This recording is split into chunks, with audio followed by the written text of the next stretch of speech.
Good evening. This is CTV News for Friday, September 12th. I'm Byron Scott. And I'm Rochelle Metzger. Thanks for joining us tonight. Well, Maryland's two gubernatorial candidates both pledged to restore highway user funds, create jobs, and build up small businesses, but say they have very different plans for doing it. Lieutenant Governor Anthony Brown and GOP businessman Larry Hogan addressed members of the Maryland Municipal League today in Annapolis. Hogan criticized the O'Malley-Brown administration for mismanaging the state, vowing to roll back as many of its 40 tax increases as possible. Brown argues that, quote, cutting your way to prosperity doesn't work, and says his campaign is not about the past, it's about what's next for Maryland. Wealth is part of the American dream for so many Americans and Marylanders. But we should not be favoring large corporations and the privileged, wealthy few at the expense of Maryland's working families and middle-class values. That's the question that Marylanders are going to ask. You know, I was the most moderate guy to run in the Republican primary. I was praised by the Democratic Party in Maryland for my moderate positions on social issues.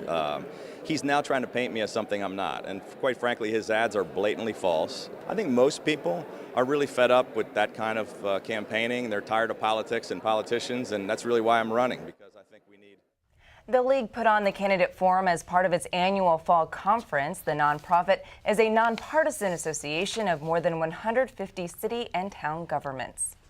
And another major league player is in trouble. This time it's Chris Davis of the Baltimore Orioles. Davis has been suspended for 25 games without pay for using amphetamines. His suspension was extended into the postseason. This comes amidst the fallout of the Ray Rice controversy that rocked the NFL. Sports is a multi-billion-dollar business in this country. Often athletes serve as role models for up-and-coming athletes. CTV spoke with Terry Terrell, the athletic director and baseball coach at Riverdale Baptist, about the controversry and what he said to his players. They know it was, a situation that shouldn't have happened as far as the Ray Rice, ordeal, and certainly not condemning, judging, but at the same time, I think he knows and certainly regrets that it happened, and it has a big impact, on kids watching. It's just no place in professional sports or in society, period, and we try to teach, our guys I coach, in baseball, to be, young men, and part of the character qualities of that, is having respect, for, the opposite sex, and certainly treating, in the highest esteem. And once again, Davis out for 25 games, Rice indefinitely. Maryland foreclosures in August increased 20% from last year as the state drops from second to third in the U.S. for the number of foreclosures. The state has consistently topped the list because of litigation it participated in during the housing crisis, which required banks to restart the foreclosure process on many abandoned homes.